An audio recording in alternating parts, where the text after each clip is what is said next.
નમસ્કાર મિત્રો, સ્વાગત છે તમારું આપણી આ યુટ્યુબ ચેનલમાં જેનું નામ છે ગુજરાતી જીકેની જમાવટ। આજના વિડીયોમાં આપણે વાત કરીશું મિત્રો, કેન્દ્ર સરકાર દ્વારા ગત રોજ 7મા પગાર પંચ અંતર્ગત જે વિવિધ ભથ્થાઓ છે તે ચૂકવવા માટેનો પરિપત્ર જાહેર કરી દેવામાં આવે છે, પરંતુ હજુ સુધી સરકારના ઘણા વિભાગો એવા છે કે જેમાં 7મા પગાર પંચ અંતર્ગતના જે લાભો છે વિવિધ ભથ્થાઓના તે મળી રહ્યા નથી।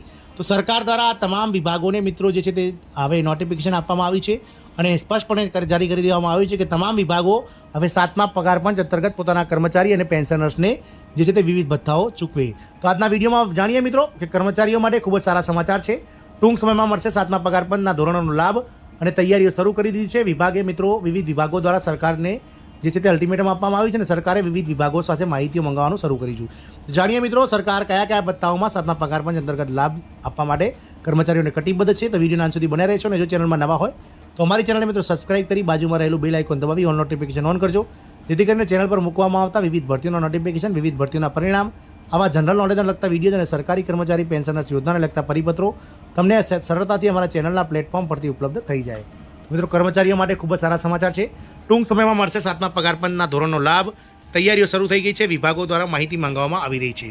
વાત કરીએ મિત્રો મહાનગરપાલિકાઓ અને નગરપાલિકાઓ, તો તેમની વિગતો વિભાગને મોકલી આપી છે અને હવે વિભાગ વધુ તૈયારીઓમાં વ્યસ્ત હોવાનું જાણવા મળે છે। એવી સંભાવના છે કે ટૂંક સમયમાં જ આ અંગેનો આદેશ જારી કરવામાં આવે અને તેનો લાભ કર્મચારીઓને સીધો આપવામાં આવશે। મિત્રો કર્મચારીઓનો પગાર અપડેટ। બિહારના મુઝફ્ફરપુર મ્યુનિસિપલ કોર્પોરેશનના કર્મચારીઓ માટે રાહતના સમાચાર છે। મહાનગરપાલિકા ઉપરાંત જિલ્લાની નગરપાલિકા સહિત અન્ય નગરપાલિકા સંસ્થાઓમાં ફરજ બજાવતા કર્મચારીઓને ટૂંક સમયમાં 7મા પગાર પંચના ધોરણનો લાભ મળી શકશે।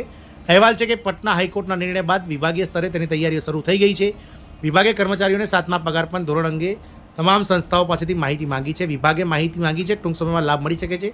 વાસ્તવમાં ચાર્જના સમાચાર મુજબ હાલમાં દરભંગા, ભાગલપુર, ગયા સહિત બિહારની ઘણી મ્યુનિસિપલ કોર્પોરેશન છે જ્યાં કર્મચારીઓ માટે 7મું પગાર પંચ ધોરણ પહેલેથી જ લાગુ છે અને તેમને લાભ મળી રહ્યો છે। મુઝફ્ફરપુર મ્યુનિસિપલ કોર્પોરેશનમાં તેનો અમલ કરવાનો પ્રસ્તાવ એમ્પાવર સ્ટેન્ડિંગ કમિટી અને કોર્પોરેશન બોર્ડ દ્વારા પહેલાથી જ પસાર કરવામાં આવે છે, પરંતુ આજ સુધી તેનો અમલ કરવામાં નથી આવ્યો। પરંતુ જ્યારે આ મામલો પટના હાઈકોર્ટમાં પહોંચ્યો ત્યારે 10 એપ્રિલે પટના હાઈકોર્ટની ચીફ જસ્ટિસની જે સુનાવણી દરમિયાન શહેરી વિકાસ અને આવાસ વિભાગને તમામ મ્યુનિસિપલ સંસ્થાઓમાં કામ કરતા કર્મચારીઓને 7મું પગાર પંચ સમાન રૂપે આપવાનો આદેશ આપવામાં આવ્યો હતો। અગાઉના આદેશને અનાદર કરવા બદલ 10,000 રૂપિયાનો દંડ પણ તેમને ફટકારવામાં આવ્યો હતો। પટના હાઈકોર્ટના આદેશ બાદ હવે વિભાગે તમામ મ્યુનિસિપલ સંસ્થાઓ પાસેથી આવક અને ખર્ચ સંબંધિત તમામ માહિતી માંગી છે અને પૂછ્યું છે કે આના કારણે વિભાગ પર કેટલો ખર્ચ થશે। મહાનગરપાલિકાએ તેની વિગતો વિભાગને મોકલી આપી છે અને હવે વિભાગ વધુ તૈયારીઓમાં વ્યસ્ત હોવાનું જાણવા મળે છે। એવી શક્યતાઓ છે કે ટૂંક સમયમાં અંગેનો આદેશ જારી કરવામાં આવે અને તેનો લાભ કર્મચારીઓને આપવામાં આવે। કર્મચારીઓના પગારમાં હવે કોઈ વિલંબ થશે નહીં। મીડિયા રિપોર્ટ્સ અનુસાર લુધિયાણા મ્યુનિસિપલ કોર્પોરેશનના કર્મચારીઓના પગારમાં વિલંબના કારણે કમિશનરે નિર્ણય લીધો છે કે જો પગાર બિલ તૈયાર કરવામાં બેદરકારી દાખવવામાં આવશે તો ક્લાર્કને 2 મહિના સુધી પગાર નહીં મળે। કમિશનરે તમામ શાખાઓને આદેશ કર્યો છે કે મહિનાની 7 તારીખ સુધીમાં કર્મચારીઓના પગારના બિલો તૈયાર કરીને એકાઉન્ટ શાખામાં મોકલી આપવામાં આવે। તેમ છતાં જો કોઈ ક્લાર્ક પગારના બિલો તૈયાર કરી ખાતા શાખામાં પરત નહીં મોકલે તો 7 સુધીમાં તો તેનો 2 મહિના સુધીનો પગાર નહીં મળે।